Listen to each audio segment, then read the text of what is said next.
आज हम पढ़ रहे हैं विसर्ग संधि पार्ट 2। पहले वाले टॉपिक्स में हमने विसर्ग संधि के बारे में पढ़ा। विसर्ग संधि क्या होती है, इसका क्या अर्थ होता है, विसर्ग के साथ में कौन सा अक्षर मिलने से कौन से नए अक्षर का निर्माण होता है, उससे संबंधित हमने 5 नियम पढ़ लिए हैं और उनसे रिलेटेड वीडियो हमारे यूट्यूब चैनल शेर हैप्पीनेस संस्कृत एजुकेशन पर अपलोडेड है। वहां आप जाइए और उन नियमों को देख करके तैयारी कर सकते हैं। आज हम पढ़ रहे हैं विसर्ग संधि पार्ट 2 के अंतर्गत है कि यदि विसर्ग के साथ त थ होने पर, विसर्ग के साथ में त या थ लगा हो तो विसर्ग के स्थान पर जब हम उनका संधि करेंगे तो क्या बन जाएगा? स सड़क वाला ये स है, सपेरा वाला स, वो आधा स बन जाएगा। इसके लिए मैं आपको महत्वपूर्ण उदाहरण बताना चाहता हूं कि किस प्रकार हम इनको बता। जैसे देखो, अंतः, देखना अंतः के और अंतः, देखो अंतः मैंने लिखा है त और उसके साथ में क्या लगाया? तल।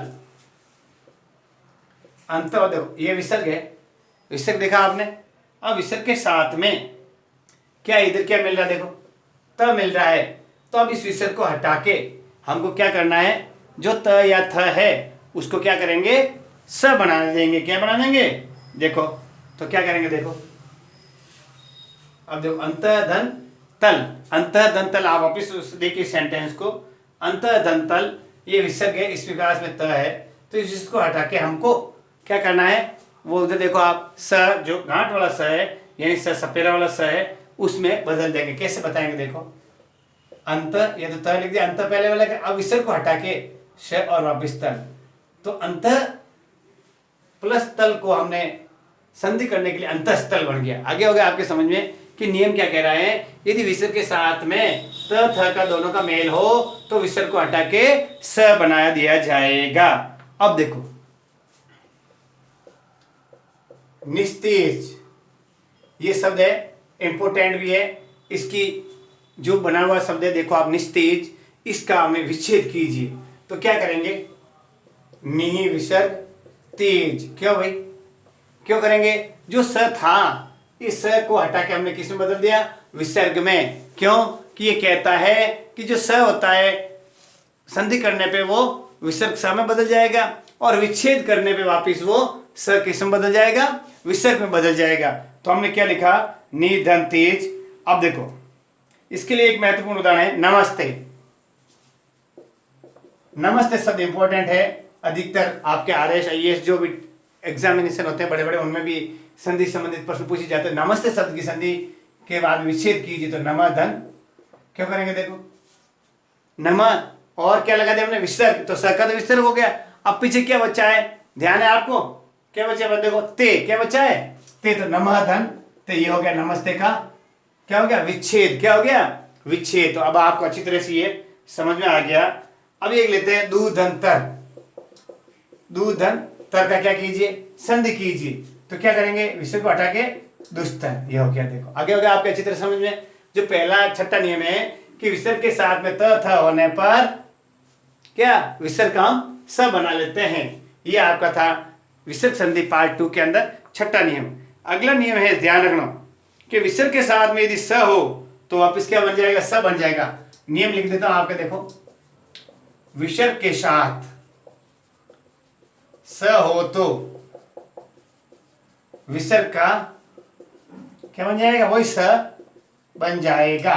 बहुत इंपॉर्टेंट है। विसर्ग के साथ में यदि स हो, त थ हो तो भी स बन गया और स हो तो भी स बन जाएगा। समझ में आ गया होगा। यानी विसर्ग के साथ में स होने पे हम क्या करेंगे? विसर्ग का स बना देंगे। जैसे देखो,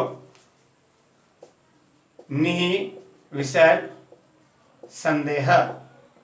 क्या देखो, न के साथ विसर्ग है, विसर्ग के सामने क्या है? स है, तो क्या करेंगे? नि स संदेह, निसंदेह, निसंदेह, निसंदेह। इस तरीके से हमने नि धन संदेह का हमने संधि किया तो क्या बन गया? निसंदेह। ये आधा स आ गया। आगे हो गया आपके अच्छी तरह समझ में। जैसे देखो, एक आपको बनाना चाहता हूं, निसंतान, निश संतान, इसका आप क्या कीजिए? विच्छेद कीजिए। तो क्या करेंगे? नी, ये सजा इस विसर्ग में बदल गया और पीछे जो संतान है, निसंतान, निधन संतान, निसंतान। इस तरीके से विसर्ग के साथ में स हो तो विसर्ग को हटा करके आधा सा बना दीजिए। ये तो हो गया संधि। विच्छेद करने के लिए स को हटा के विसर्ग लगा देते हैं। आगे समझे? यानी विसर्ग हटा के स और स हटा के विसर्ग। स लिखने पे तो ये संधि हो जाएगी और विसर्ग लिखने पे ये विच्छेद हो जाएगा। ये था हमारा महत्वपूर्ण क्या था, 7वां नियम। अब आप एक उदाहरण लिखिए, जैसे दुष्वपन। क्या लिखा है? दुष्वपन। दुष्वपन कैसे लिखते देखो, दु धन स्वपन, तो क्या लिखेंगे? दुष्वपन। क्या लिखा है? दुष्वपन। क्यों भाई? ये स किसका आ गया? ये जो विसर्ग था उसका क्या आ गया? ये स बन गया तो दुष्वपन हो गया। अब आगे एक महत्वपूर्ण नियम है, सुनना आप, ध्यान रखो। विसर्ग से पहले 8 नियम बहुत महत्वपूर्ण है। विसर्ग के पहले जब हम विसर्ग लगाते हैं, इस विसर्ग के पहले ध्यान रखना आप, ई व उ हो। ध्यान रखना, ई व उ स्वर हो। विसर्ग के पहले ई व उ स्वर हो तथा विसर्ग के बाद, सुन लेना, देखो, तथा विसर्ग के बाद र, आधा र, देखो ये र, रथ वाला र है। यानी विसर्ग के पहले ई व उ तथा विसर्ग के बाद में र हो तो क्या हो जाएंगे? सुन लेना आप, संधि होने पर विसर्ग का क्या हो जाएगा? लोप हो जाएगा। ध्यान रखना, बहुत महत्वपूर्ण है। जब पहले विसर्ग के पहले ई व उ हो और विसर्ग के बाद में र हो तो हम क्या करेंगे? विसर्ग को क्या कर देंगे? लोप कर देंगे। और ये महत्वपूर्ण बात है, ई व उ यानी छोटी ई व छोटा उ किसमें? बड़ी ई, ऐसे बड़ी ई व बड़े उ में बदल जाएगा। बहुत महत्वपूर्ण बात है, इंपॉर्टेंट है, वेरी वेरी इंपॉर्टेंट आपके लिए एग्जाम में, कि विसर्ग के पहले ई छोटी और छोटा उ हो और उसके बाद में र हो तो विसर्ग का तो लोप हो जाएगा। लेकिन जो मात्राएं हैं, छोटी ई, छोटा उ, बड़ी ई और बड़ा उ में बदल जाएगा। इसके लिए मैं आपको, जैसे देखो, निधन रस, देखो इसको देखो आप, सेंटेंस को देखो, न के पास में छोटी की मात्रा है और विसर्ग के साथ में छोटी होगी, ये छोटी की मात्रा विसर्ग है और पीछे आ गया र है। तो अब क्या करेंगे? ध्यान है आपको, इसको हम जब संधि करेंगे तो ये जो नी है, बड़ी नी, ये नी और विसर्ग नीरस। क्या बताया मैं? नी धन रस का क्या हो गया? नीरस। आपके अच्छी तरह से समझ में आ गया होगा कि नी छोटी है, विसर्ग है, छोटी ई है साथ में, और आगे र और नी और र यानी विसर्ग के बाद में र है। तो ये दोनों को जब हम संधि करेंगे तो नी की छोटी मात्रा वो बड़ी मात्रा में बदल के नी धन रस का नीरस हो जाएगा। आपको अच्छी तरह से समझ में आ गया। अब जैसे मैं बताना चाहता हूँ निरोग, देखो निरोग। अब इसका विशोध कीजिए तो नी क्या यहाँ बड़ी है तो पहले क्या हो जाएगी? छोटी विसर्ग लग के रोग, नी धन रोग, ये हो गया इसका विच्छेद। निरोग शब्द का विच्छेद क्या हो गया? निरोग बड़ा है लेकिन विच्छेद करने में नी छोटी हो जाएगी और रोग हो जाएगा।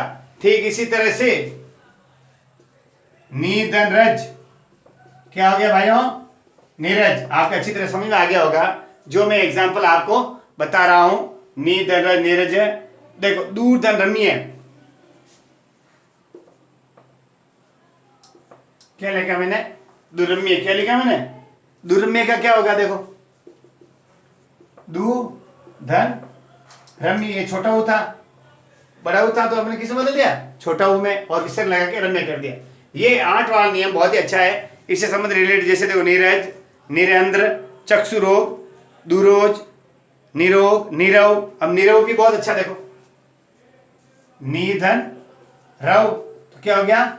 नीरव। क्या हो गया? नीरव। इस तरीके से जो ये नियम है आपको बता रहा है, यानी पहले ई, छोटी ई और छोटा ऊ हो और उसके साथ में विसर्ग के बाद में र हो तो विसर्ग तो हट जाएगा, लेकिन जो छोटी ई बड़ी ई में और छोटा ऊ बड़ा ऊ में बदल जाएगा।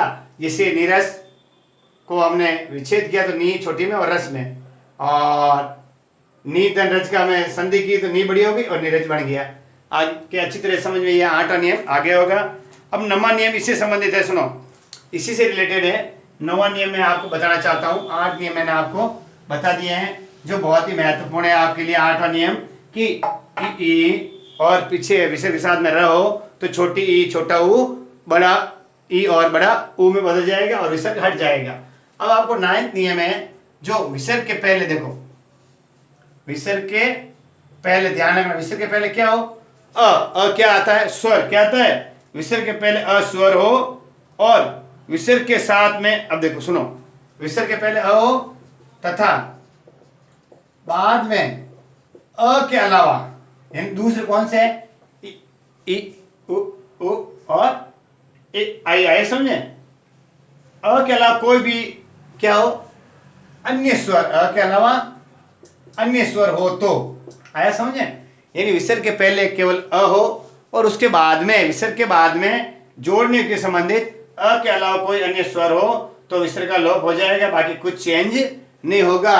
तो क्या हो जाएगा, विसर्ग का लोप हो जाएगा, विसर्ग हट जाएगा और बाकी कोई परिवर्तन नहीं होगा। जैसे देखो अतः धन एव, देखो अतः में अ आया और एव आया, इसको हम क्या करेंगे, संधि करेंगे तो अतएव लिख देंगे, क्यों कि कोई परिवर्तन नहीं होगा, केवल क्या हट जाएगा, विसर्ग हट जाएगा। आया समझ। जैसे देखो अब मैं बताऊं आपको, तत्एव, तत्व और एव का विच्छेद कीजिए तो तत्त धन एव, यहां भी यहाँ अ की ध्वनि और यहाँ ए, यानी इधर अ है और इधर ए है, यहाँ अ स्वर है और यहाँ अ के अलावा ए स्वर है, तो क्या हो गया, हमने इसका संधि करने के लिए विसर्ग को हटा दिया, सीधा लिख दिया, इसका विच्छेद करने के लिए हमने विसर्ग लगा दिया और बाकी प्लस से जोड़ दिए दोनों शब्दों को। ये था 9वां नियम। अब मैं आपको 10वां नियम बताना चाहता हूं, जो 10वां नियम आपके लिए बहुत ही महत्वपूर्ण है, इसे रिलेटेड कि बहुत ही महत्वपूर्ण नियम है। आप देख रहे हो 10वां नियम, जिससे अधिकतर आपके एग्जाम में आता है कि किस प्रकार हम विसर्ग संधि के अंतर्गत ये नियम काम में लेते हैं। विसर्ग के पहले देखो सुनना, विसर्ग के पहले ये 10वां नियम है, विसर्ग के पहले वही अ हो, क्या हो, 10th रूल्स है, विसर्ग के पहले अस्वर हो।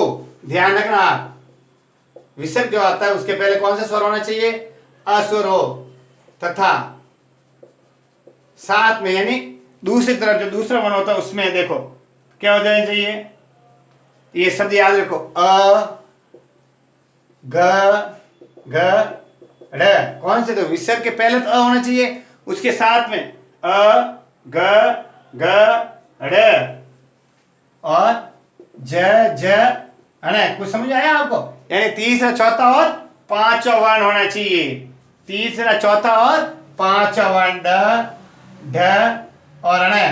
देखो क वर्ग का गगड़, च वर्ग का जजन, ट वर्ग का डडण और त वर्ग का ददन और प वर्ग का ब भ म।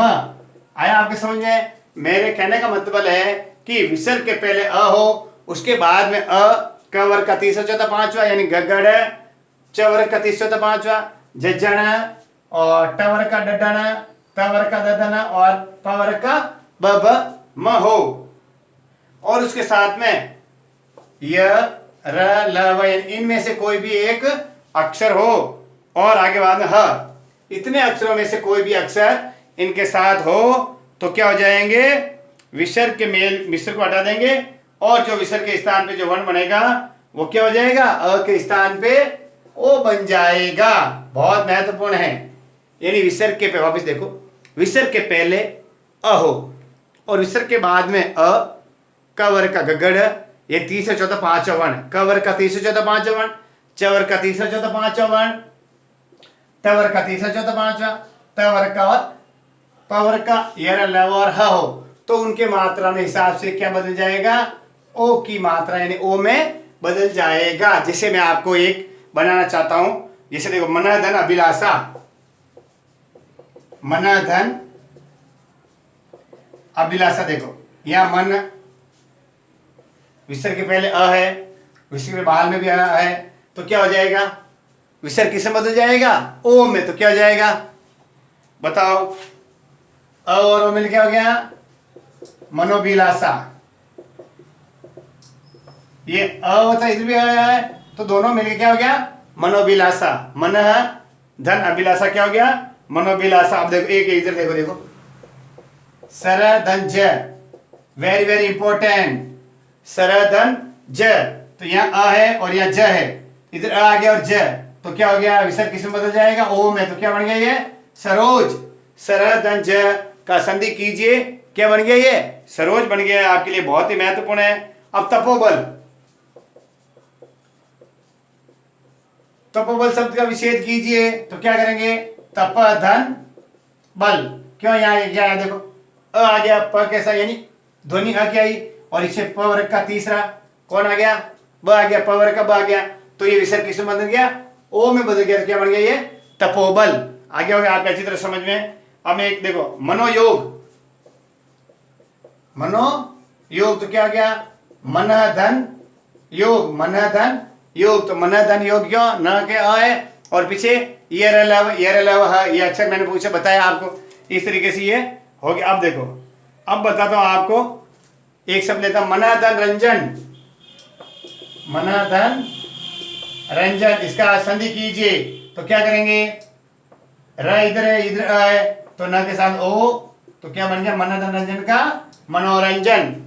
ये मैंने आपको पहले संधि बताई, सर धन ज को जोड़ते हैं, तो ज इधर है तीसरा वर्ण च वर्ग का, और इधर र यानी विसर्ग के पहले अ की ध्वनि वाला अक्षर है, तो ये विसर्ग ओ में बदल सरोज। ये तो हो गया इसकी संधि। विच्छेद करने के लिए देखो, मना धन रंजन, न के साथ में अ है और यहाँ र है, यानी ये र है, तो ये न किस में बदल गया? ओ में हो गया मनोरंजन। क्या हो गया?